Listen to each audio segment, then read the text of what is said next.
Hello everyone, मैं हूं doctor Dinesh और स्वागत है आपका हमारे एजुकेशन चैनल पे। आज इस वीडियो में हम एक बहुत ही सेंसिटिव इश्यू को डिस्कस करेंगे और वो इश्यू है सुसाइड का।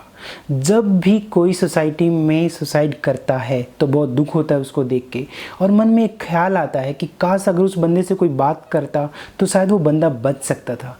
इसी उम्मीद में कि मैं काश किसी की ज़िंदगी बचा सकूं, किसी को सुसाइड करने से रोक सकूं, मैंने ये वीडियो बनाने की एक छोटी सी कोशिश की। इस वीडियो को मैंने 4 पार्ट्स में बांटा है। सबसे पहले हम सुसाइड के बारे में कुछ फैक्ट्स जानेंगे, उसके बाद हम वो कारण जानेंगे कि लोग आखिर सुसाइड करते क्यों हैं, ये बहुत ही ब्रीफ में जानेंगे। उसके बाद नंबर 3 पे हम सिम्टम्स क्या हैं डिप्रेशन के, सुसाइड के, और सबसे आखिरी में और सबसे इम्पोर्टेंट हम उन लोगों की हेल्प कैसे कर सकते हैं। तो चलिए शुरू करते हैं आज की हमारी ये वीडियो। सबसे पहले हम सुसाइड के बारे में कुछ फैक्ट्स जान लेते हैं। सुसाइड एक पूरी दुनिया की समस्या है। पूरी दुनिया में लगभग 8 लाख लोग सुसाइड करते हैं हर साल, और WHO के डेटा के अनुसार ये केसेस हर उम्र से आते हैं, चाहे बच्चा हो, बूढ़ा हो या जवान हो। 15 से 29 साल की उम्र में होने वाली डेथ में सुसाइड कारण दूसरे नंबर पर है रोड एक्सीडेंट के बाद। अगर हम पर्टिकुलरली इंडिया की बात करें तो इंडिया में हर साल लगभग 1,35,000 लोग सुसाइड करते हैं। आइए अब जान लेते हैं कि लोग सुसाइड करते क्यों हैं। देखिए, सुसाइड के बहुत सारे कारण होते हैं, जैसे फेलियर, करियर में फेलियर हो सकता है, या फिर लाइफ में किसी दूसरी जगह पे, बिजनेस में, स्टडीज़ में फेलियर हो सकता है। रिलेशनशिप ट्रबल की वजह से भी लोग सुसाइड करते हैं। कोई बंदा सुसाइड क्यों करना चाहता है, इसके कारण जानना मुझे लगता है इतना ज़रूरी नहीं है। बहुत ज़्यादा ज़रूरी है कि अगर कोई डिप्रेशन में है तो उसके बारे में पता लगाना और उसकी मदद करना, ये सबसे ज़्यादा ज़रूरी है। तो हम अपने अगले पॉइंट की तरफ बढ़ते हैं कि हम पता कैसे लगा सकते हैं कि कोई बंदा डिप्रेशन में है या नहीं। डॉक्टर्स की बात माने तो डॉक्टर्स तो ये कहते हैं कि डिप्रेशन का कोई डेफिनेटिव साइन नहीं होता है, लेकिन फिर भी कुछ तरीके हैं जो हमको हेल्प कर सकते हैं ये जानने में कि ये बंदा सुसाइड कर सकता है, सुसाइड के बारे में सोच रहा है कि नहीं। कोई इंसान अगर अपने आप को हर्ट करने के बारे में बात करता है या ऐसा बोलता है कि मैं अपने आप को मार लूँगा, अपने आप को ख़त्म कर लूँगा, तो समझ लीजिए वो इंसान कहीं ना कहीं अपने आप को हर्ट करने के बारे में रियल में सोच रहा है और इसको बहुत सीरियसली लेना चाहिए। अगर कोई बंदा आपको बोले कि अब उसकी ज़िंदगी में किसी प्रकार का कोई मकसद नहीं रह गया है, अब उसको ज़िंदा नहीं रहना चाहिए, तो समझ लीजिए वो बंदा डिप्रेशन में जा रहा है। कुछ लोग अपने ऐसा बोलते हैं कि अब उनकी मदद कोई नहीं कर सकता, अब उनके सारे सपने ख़त्म हो गए हैं, अब उनके ज़िंदगी में यहाँ पे रहने का कोई मकसद ही नहीं रह गया। अगर इस तरह की हेल्पलेस, होपलेस और वर्दीलेस की बातें अगर कोई करता है तो समझ लीजिए वो इंसान कहीं ना कहीं डिप्रेशन की तरफ जा रहा है। कुछ लोग क्या होते हैं, बहुत सोशल होते हैं, लेकिन जब वो डिप्रेशन में चले जाते हैं तो वो सोशल लाइफ से पूरा कट जाते हैं। वो पार्टीज़ में आना जाना बंद कर देते हैं, रिलेटिव्स के यहाँ आना जाना बंद कर देते हैं, फैमिली से भी वो बात करना बंद कर देते हैं। तो अगर कोई बंदा एकदम से सोशल एक्टिविटी से दूर हो जाए तो समझ लीजिए वो बंदा की दिमागी अवस्था अच्छी नहीं है, वो बंदा कहीं ना कहीं डिप्रेशन में जा रहा है। अगर कोई बंदा सोशल मीडिया पर ऐसे सैड पोस्ट डालता है तो भी आपका वो दोस्त कहीं ना कहीं डिप्रेशन में है, कहीं ना कहीं, या वो डिप्रेशन की तरफ जा रहा है। डॉक्टर्स के अनुसार एक बहुत ही अच्छा एक साइन ये है कि जब लोग डिप्रेशन में होते हैं तो वो उन चीज़ों में अपना इंटरेस्ट खो देते हैं जिन चीज़ों में किसी वक्त वो बहुत ही ज़्यादा इंटरेस्ट लिया करते थे। तो ये कुछ सिम्टम्स हैं जो हमें हेल्प कर सकते हैं ये जानने में कि हमारा दोस्त या हमारा कोई फैमिली मेम्बर या हमारा कोई रिलेटिव या हमारा कोई नेबर या हमारा कोई कलीग कहीं डिप्रेशन की तरफ तो नहीं जा रहा, कहीं वो सुसाइड अटेम्प्ट करने के बारे में तो नहीं सोच रहा है।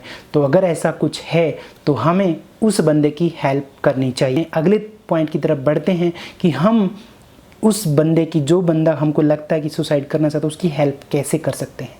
तो सबसे पहला पॉइंट है कि अगर आपको ऐसा लगता है कि आपका कोई दोस्त डिप्रेशन में है और वो सुसाइड कर सकता है तो आप उससे बात कीजिए। आप ये मत सोचिए कि वो बंदा आपको बोलेगा कि आओ मुझसे बात करो, या आपको कॉल करके बोलेगा या टेक्स्ट करके बोलेगा। जी नहीं, उस बंदे की दिमागी अवस्था अच्छी नहीं है, वो आपको बिल्कुल भी नहीं बोलेगा और किसी को भी नहीं बोलेगा। आपको सामने से उस बंदे के पास जाना पड़ेगा, उससे बात करनी पड़ेगी, बहुत प्यार से बात करनी पड़ेगी, एकदम उसको प्यार दुलार देना पड़ेगा, केयर देना पड़ेगा। उस बंदे को एक्चुअली में ज़रूरत भी है आपके प्यार की। उससे शांति से बैठकर आप पूछिए कि उसकी लाइफ में क्या समस्या है, वो इस तरह से उदास क्यों है, वो इस तरह से डिप्रेशन में क्यों है। और अगर आप डायरेक्टली पूछेंगे कि क्या तुम सुसाइड करने के बारे में सोच रहे हो, अगर आप इस तरह से डायरेक्ट पूछेंगे तो ये बहुत ही अच्छा होगा उस इंसान के लिए। उसके बाद उसके अंदर के जो थॉट्स हैं, जो जिनकी वजह से वो परेशान है, वो उसके अंदर के थॉट्स को निकालने की कोशिश कीजिए। लेकिन जब आप एक डिप्रेस्ड बंदे से बात कर रहे हैं तो बहुत ज़रूरी है एक बात का ध्यान रखना कि आप जजमेंटल बिल्कुल नहीं होंगे। मान लो उस बंदे ने अपनी समस्या आपको बता दी तो आप उसके ऊपर चिल्लाओगे नहीं कि तुम्हारी हिम्मत कैसे होगी ये सब करने की, तुम्हारी हिम्मत कैसे होगी ये सब सोचने की, तुम अगर ऐसा कर लोगे तो तुम्हारी फैमिली का क्या होगा, तुम अपने फ्यूचर के बारे में न सोच के तुम इस तरह की चीज़ सोच रहे हो। आप उसके ऊपर चिल्लाओगे बिल्कुल भी नहीं। आप उससे प्यार से बात करोगे, शांति से बात करोगे, पेशेंस से उसकी सारी बातें सुनेंगे।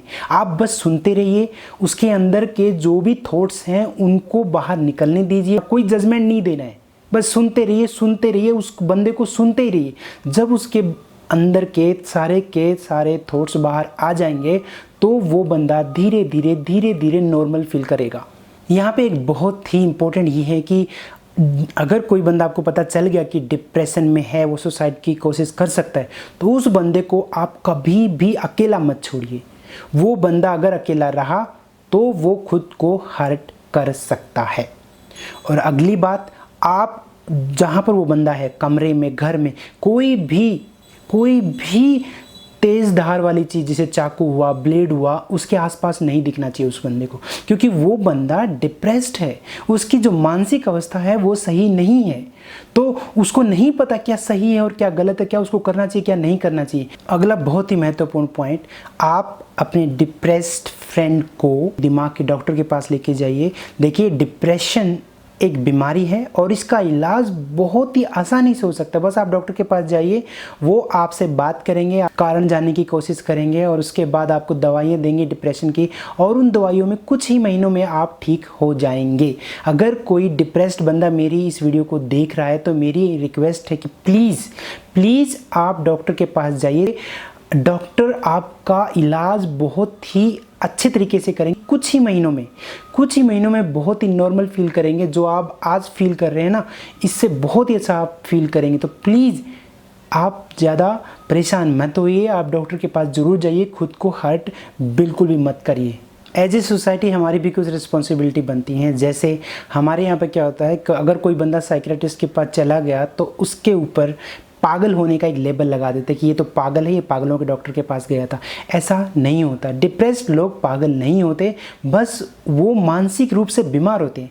जिस तरह हम फिजिकल तौर पे हमें कभी बुखार होता है, कभी हमें खांसी होती है, भाई कभी हमें कोई दूसरा रोग हो जाता है, जिस तरह हम शारीरिक रूप से बीमार होते हैं, उसी तरह वो लोग मानसिक रूप से बीमार है। बाहर से दिखने में वो स्वस्थ लगेंगे लेकिन वो मानसिक रूप से बीमार है और कुछ भी नहीं, वो डिप्रेस्ड हैं। तो प्लीज़ मेरी लोगों से रिक्वेस्ट है कि प्लीज़ उस बंदे को पागल बोल के उसकी समस्याएं और मत बढ़ाइए। आप अगर उसको इस तरह पागल बोलेंगे तो वो बंदा और ज़्यादा डिप्रेशन में आएगा और वो बहुत ही जल्द फिर से सुसाइड अटेम्प्ट कर सकता है। तो एज ए सोसाइटी हमारी भी कुछ जिम्मेदारियां बनती हैं कि ऐसे लोगों को हम और परेशान ना करें। वो पहले ही दिमागी तौर पर बहुत परेशान है, हम उनको और परेशान ना करें, उनकी समस्याएं और ना बढ़ाएं। एक अच्छी सोसाइटी की तरह हम उनकी हेल्प करें, उनको जानने की कोशिश करें और उनको परेशान बिल्कुल ना करें। मुझे उम्मीद है अगर आपको जब भी पता चलेगा कि आपका कोई दोस्त या कोई रिश्तेदार या आपका कोई फैमिली मेम्बर या आपका कोई कलीग या आपका कोई नेबर डिप्रेशन में तो है, तो आप उसकी ज़रूर मदद करेंगे, आप उससे बात करेंगे, उसकी कहानी सुनेंगे और उसके अंदर के थॉट्स को बाहर निकालेंगे। और मुझे उम्मीद है कि वो बंदा एकदम से ठीक हो जाएगा और इस तरह हम बहुत सारे लोगों की जान बचा पाएंगे।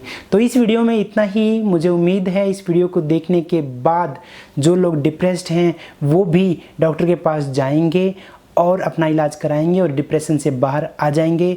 मैं चाहूँगा कि डिप्रेशन के कारण कोई भी बंदा सुसाइड ना करे, यानी किसी भी कारण कोई भी बंदा सुसाइड ना करे। सब बंदे स्वस्थ रहें, सब खुश रहें, ज़िंदगी में सबको खुशियाँ मिलें। मैं बस भगवान से यही उम्मीद करूँगा। तो इस वीडियो के लिए इतना ही। एक नई वीडियो के साथ मैं एक बार फिर से आपसे मिलूँगा। तब तक के लिए अपना ख्याल रखें, अपने परिवार का ख्याल रखें और हाँ, हमारी वीडियोज़ देखते रहिए।